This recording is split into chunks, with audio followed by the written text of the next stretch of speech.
Olá, boa tarde, pessoal. Sejam muito bem-vindos a mais um programa Saúde e Beleza em Destaque nessa tarde gostosa, mais friozinho aqui em São Paulo, né?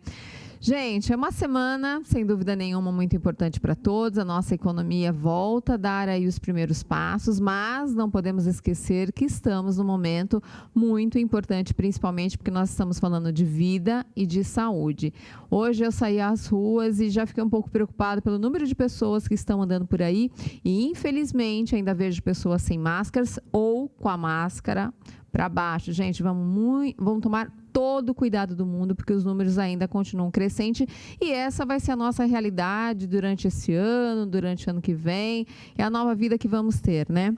Bom, mas vamos lá falando de coisa boa, porque informação é tudo aquilo que a gente precisa. Já que eu falei agora mais uma vez sobre o Covid-19, a gente sabe que neste momento muitas pessoas estão internadas, não só pelo Covid, não só pela pandemia, mas de diversos outras doenças, né, que continuam também por aí.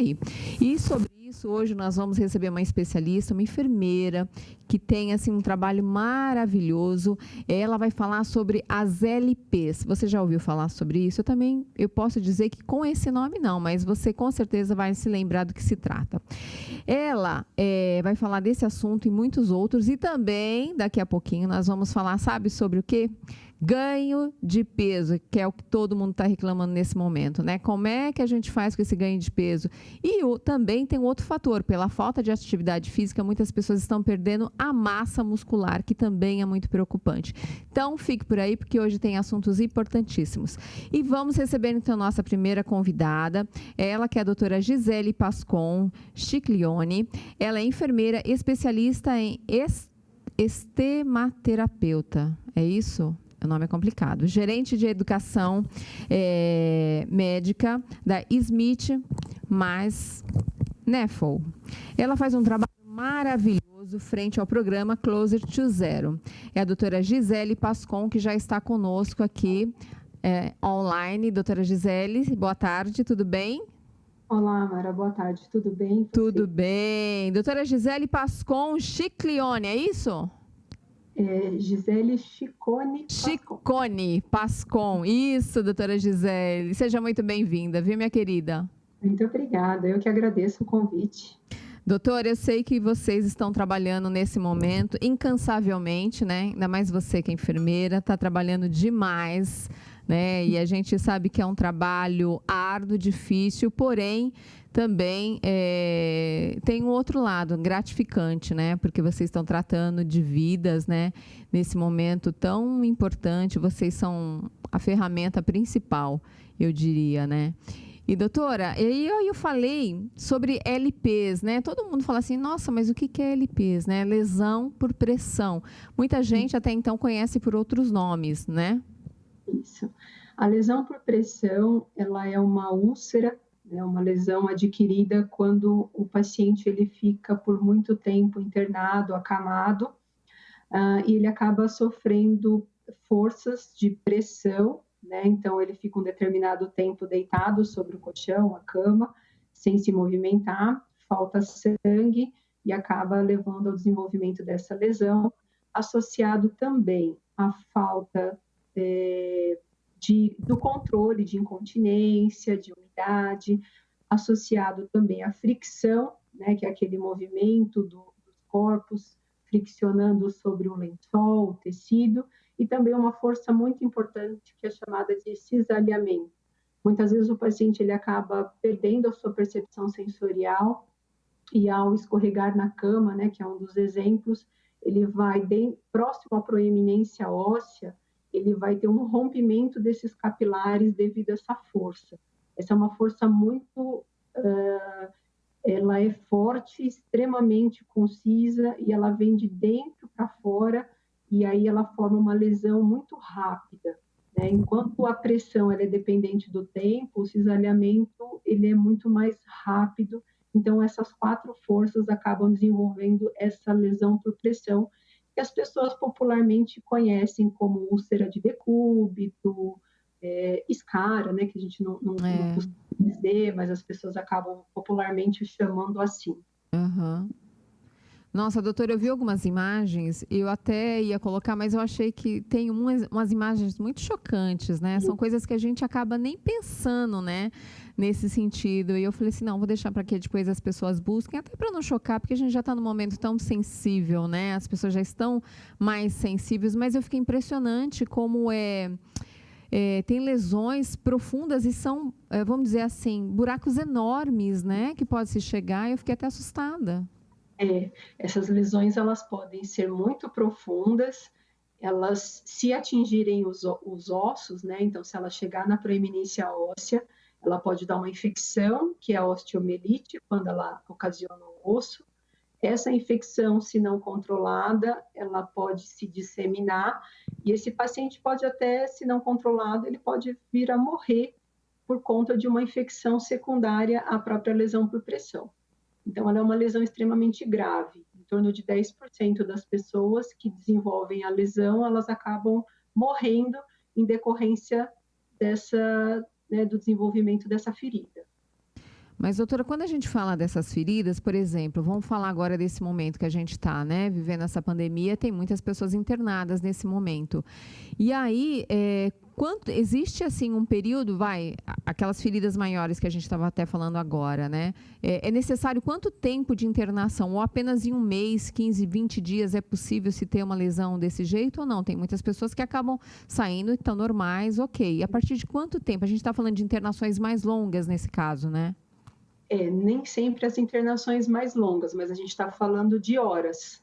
Ah, é? Se a gente não conseguir aliviar esse paciente, e se ele tiver uma comorbidade, então se ele for um paciente diabético, ele já tiver uma infecção, se ele tiver um diagnóstico médico de uma pneumonia ou de uma síndrome de desconforto respiratório, que é, por exemplo, os casos mais graves do COVID-19, esse paciente ele vai associando fatores de risco que vão piorar o quadro dele. Então, ele é mais suscetível ainda a desenvolver essa lesão por pressão.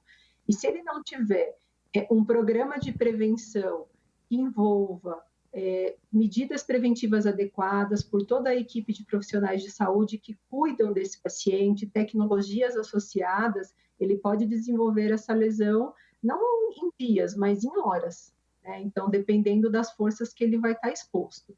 E se a gente está falando desses pacientes graves que ficam na UTI, principalmente esses do COVID-19, né, muitas vezes eles acabam tendo realmente a síndrome de desconforto respiratório agudo, eles precisam ficar numa posição que a gente chama de prona. Essa posição é onde o paciente ele vai precisar ficar com a barriga para baixo, né, então ele vai ficar com a face em contato com a cama, para que o pulmão ele fique aqui, né, as costas ela fique livre, na verdade você tem uma expansão pulmonar melhor, você tem uma melhor oxigenação, só que esses pacientes ficam nessa posição de 16 a 20 horas. E muitas vezes eles são extremamente instáveis. Então, a mínima manipulação desse paciente, ele se desestabiliza e aí a gente tem que entrar com medicações para que a gente controle. Então, a gente não pode, muitas vezes, manipulá-lo. A gente vai precisar de tecnologias, como coberturas, posicionadores adequados, seja para face, né, para posicionar o tubo, porque ele está na ventilação mecânica, seja para onde geralmente ocorre mais lesões, é aqui na parte das costelas, porque ele fica em contato com a cama. E, consequentemente, ele vai desenvolver lesões. Então, a gente precisa também se usar de tecnologias para evitar essas lesões. Nossa, isso é muito sério, né, doutora? Impressionante. E também me veio agora também um pensamento, porque tem muitas pessoas, né, muitas pessoas de idade que estão em clínicas, né, e deve ser algo super normal para esses pacientes que já não andam muito, né, alguns já não andam mais, né, então deve ser algo bem complicado. A idade também é um fator de risco, né, os extremos de idade, então o idoso ele acaba tendo um risco maior de desenvolver a lesão por pressão. E você falou um ponto muito importante que é a mobilidade. Quando você e eu, nós estamos aqui sentadas, a gente se incomoda e a gente faz uma movimentação porque começa a incomodar. né? O paciente que está deitado ou está sentado, ele também tem um incômodo, uma dor, ele levanta, ele tem essa mobilidade. O paciente, geralmente, que é acamado e ele tem algum problema, algum prejuízo motor, ele não tem a mesma mobilidade que nós. Então, ele vai precisar, muitas vezes, da equipe de enfermagem para que faça essa mudança por ele. Então, se não for feito no tempo adequado, isso também vai comprometê-lo, e aí ele também pode vir a desenvolver a lesão. Nossa, é incrível, né? A gente vai descobrindo tantas coisas nesse momento, né, doutora? E a gente fica até, né, preocupado. Nossa, quanta coisa. Eu tive alguns amigos em particular que tiveram Covid, ficaram internados, foram para a UTI. E uma coisa foi assim unânime em todos, que eles reclamavam muito sobre justamente a pele, né? A fragilidade da pele, né? Um ressecamento excessivo e essa pele muito sensível, né? Eu acho que deve ser, não sei se em todos, né, estão dessa forma, mas eu percebi justamente essa reclamação sobre pele mesmo, né? Sensibilidade, né? Existe uma teoria, né, alguns autores, porque o paciente com Covid-19, ele tem uma resposta inflamatória exuberante. E existem alguns pesquisadores da USP, do Hospital Sírio-Libanês, que eles têm uma teoria dos microêmbolos, né, onde esse paciente ele pode vir a ter uma coagulação intravascular disseminada, e aí esses microtrombos, na verdade, que iriam se liberar na própria coagulação, eles iam ou para o pulmão, né, então a gente teria o raio-x que justificaria aquela imagem, e a hora que ele for para a pele, ele vai ter algumas lesões características que a gente observa nos pacientes que também apresentam o Covid-19. Então, isso seria uma das teorias que eles estão propondo também para essas lesões de pele. Entendi. Essa coagulação intravascular disseminada. Mas a gente ainda está estudando, né? Tudo muito novo, então a gente não pode afirmar nada, né? Então a gente tem ainda que estudar, então todo dia saem novos estudos, os pesquisadores estão, acho que, trabalhando intensamente para isso, então a gente precisa estar sempre alerta, ouvindo, mas também tem que ser extremamente crítico. Mas essa é uma das teorias abordadas em relação a algumas dessas lesões desenvolvidas pelo Covid. Nossa, realmente é algo novo que todos estamos aprendendo com essa doença, né? Incrível, e principalmente vocês, né? A cada dia uma lição nova, um ensinamento novo, uma técnica nova, né? E eu imagino quanto vocês estão trabalhando em conjunto também, né? Várias áreas juntas, conjuntas, para poder ajudar, porque agora é um trabalho de unidade mesmo, né? De comunidade, né? Médicos de diversas áreas, setores, aprendendo na prática mesmo, né? Aqui nem tem mais teoria, é tudo na prática, né, doutora? Cada dia é um dia, né? Não dá tempo, né, da gente estudar muito, a gente vai no dia a dia aprendendo. Doutora, eu vi que você participa de um programa que também chamou super atenção e eu gostaria que você falasse, que é o programa Closer to Zero, é isso? É o programa Closer to Zero, é um programa da Smith Nephew, que é uma empresa inglesa, que justamente como nós temos uma incidência, né, que é o número de casos novos de lesão por pressão muito altos, nos pacientes internados ou os pacientes que estão em home care, institucionalizados, em asilos, esses números eles são assustadores. E às vezes isso não é só na terapia intensiva, mas isso existe até mesmo num centro cirúrgico, numa unidade de emergência, e por conta dessa preocupação foi desenvolvido esse programa. O programa Closer to Zero é você chegar o mais próximo possível do zero, né? Onde você consiga, na verdade, implementar medidas práticas preventivas que vão englobar desde a avaliação de risco do paciente até a utilização de tecnologias para que você consiga chegar ao próximo de zero na incidência, ou seja, o paciente não desenvolver lesão por pressão. Nossa, interessantíssimo esse programa, né, doutora? É um programa de E certificação, desculpa. super, imagina. E esse trabalho também que a senhora faz nessa empresa, Smith mais Neffel, é isso? É Smith Neffel. É Mr. que o Effel. símbolo acaba sendo Smith mais Neffel. Uhum. E é justamente esse trabalho que você desenvolve lá. Isso, a gente desenvolve um trabalho de educação médica e de enfermagem, né? Na verdade, de educação como um todo.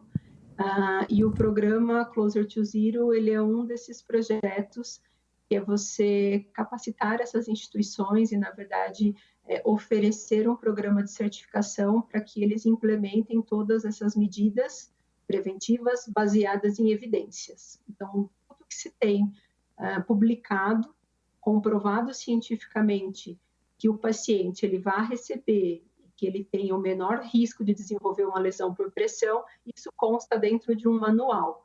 E desde que essa instituição, esse hospital, ele tenha um interesse, né, em fazer parte desse programa Closer to Zero, ele vai ser certificado, então ele passa por um processo de um diagnóstico inicial, para saber em qual ponto ele está, depois ele recebe todo um processo de assessoria para que ele se desenvolva, e depois ele recebe uma visita de certificação, onde será verificado se ele atende todos os requisitos do programa para que ele seja certificado. Entendi. Doutora, eu estou recebendo aqui algumas perguntas e até vou passar uma aqui interessante, porque as pessoas têm a seguinte dúvida: lesão por pressão, mas por que dá essa lesão? São os médicos que ocasionam alguma pressão nesse paciente? Foi uma das perguntas que me chegou aqui. Não é isso, né, doutora? Não. Na verdade, assim, o paciente, a gente precisa imaginar uma proeminência óssea. Então, eu vou dar o exemplo da região sacral, que é próximo ao bumbum. Tá? Então, o paciente ele fica deitado, acamado. Então, você imagina um paciente que ele está sedado, porque ele não tem condições de respirar sozinho e ele está ligado na ventilação mecânica. Então, ele não sabe se aquela região dele dói ou não, porque ele está sedado, né? Ele recebeu uma sedação. Então, ele fica muito tempo sobre a mesma posição. Então, se a gente ficar muito tempo sobre a mesma posição, vai faltar sangue. Tá? Não chegando sangue e nutrientes, o tecido morre. Ao mesmo tempo, se esse paciente, ele, por um motivo, ele escorregar, vamos dizer assim, ele sofreu algumas outras forças de fricção, né, pelo lençol, na cama, ou ele tiver um movimento involuntário no pé, um paciente neurológico, ele faz uma fricção, ele associa a fricção à pressão. E aí ele tem mais uma outra força, que é o cisalhamento. Então, ele vai, por exemplo, escorregar nessa cama, porque ele não consegue mais segurar o próprio peso, porque ele está sedado, um exemplo. E aí, nessa parte próxima do bumbum, essa pele ela vai como se ela estivesse enrugando e ela rompe o capilar. E, ao mesmo tempo, esse paciente sedado, ele está com uso de fralda. Então, ele está incontinente, então tem urina, fezes, aquela pele fica úmida. Então, esses 4 fatores juntos levam o paciente a desenvolver uma lesão por pressão. O nome é lesão por pressão, mas os fatores são 4, né? Os principais é a pressão e o cisalhamento, mas acaba tendo as 4 forças associadas.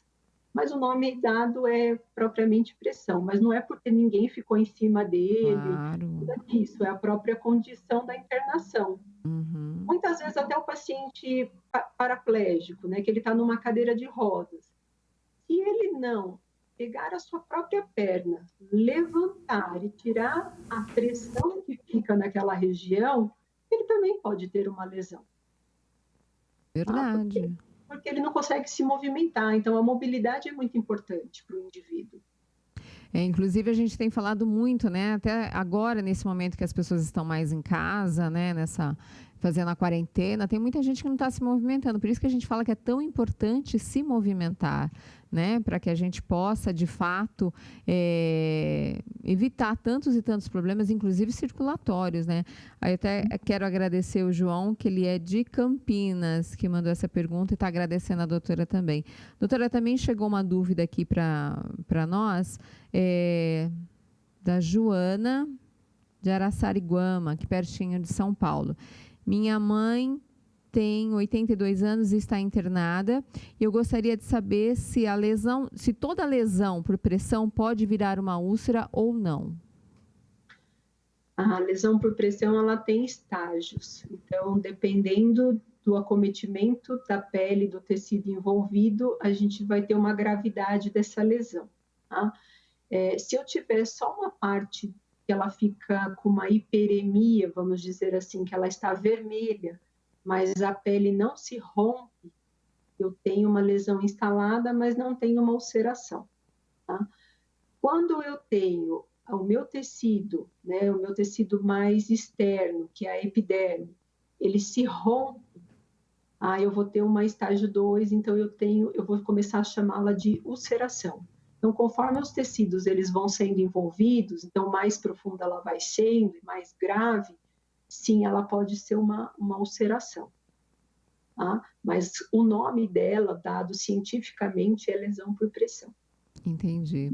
Você vê, né, que como termo, às vezes, né, as pessoas, é claro, não conhecem a terminologia e acaba tendo muitas dúvidas. Por isso que é tão importante a gente falar sempre, poder discutir tantos e tantos temas, né? Claro que as pessoas conhecem com o nome lá atrás, áscaro, né? O pessoal do interior fala muito áscaro, né?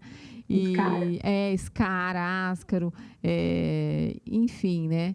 Então, é muito importante a gente poder trazer esse tema hoje, justamente não só pela pandemia, mas para a gente também ver que velhos assuntos do passado continuam atuais até hoje. As doenças continuam aí, os problemas continuam aí, a gente tem muita gente internada nesse momento.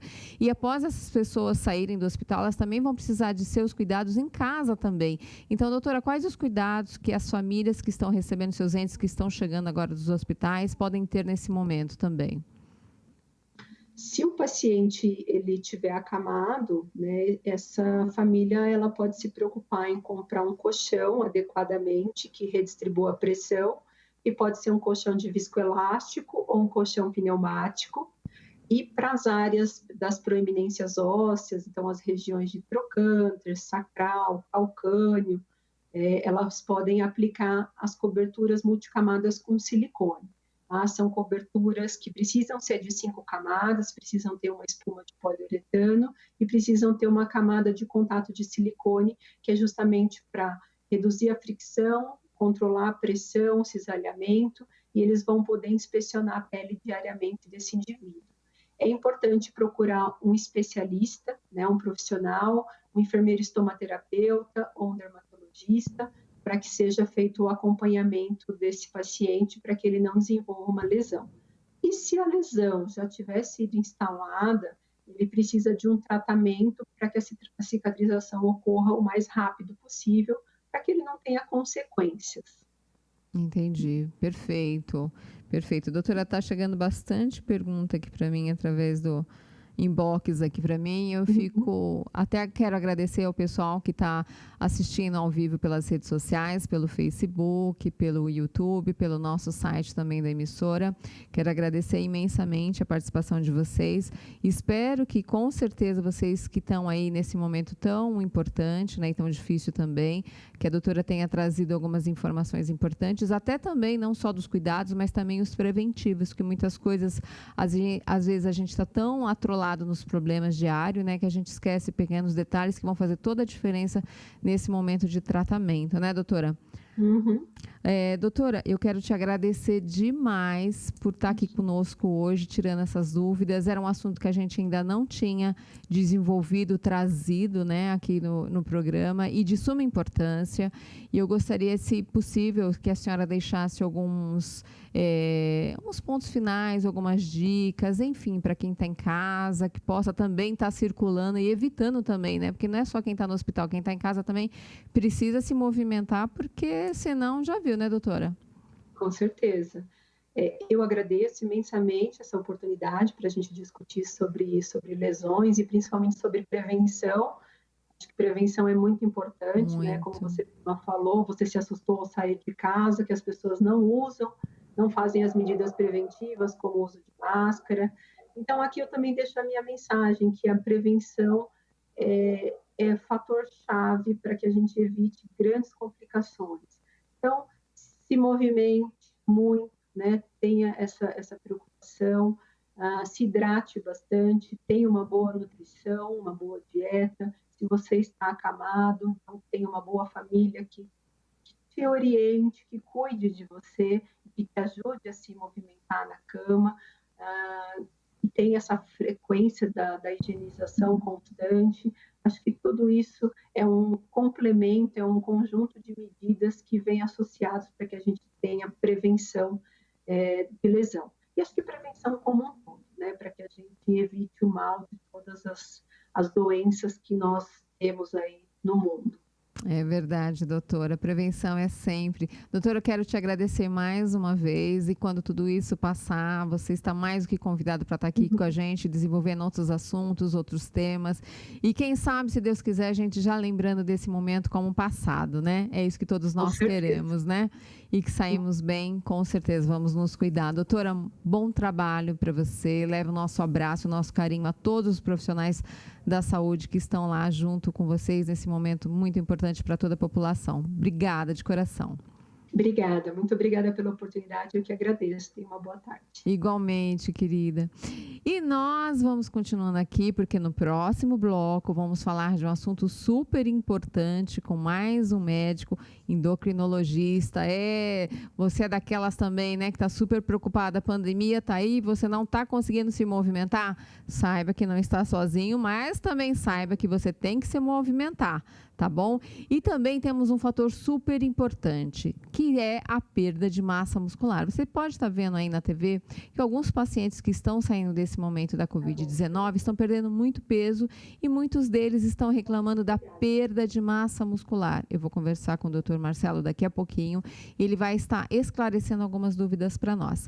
Bom, mas agora nós vamos tomar uma água rapidinho, porque daqui a pouquinho nós voltamos, tá bom? Não saia daí porque tem muita informação boa para vocês. Até já.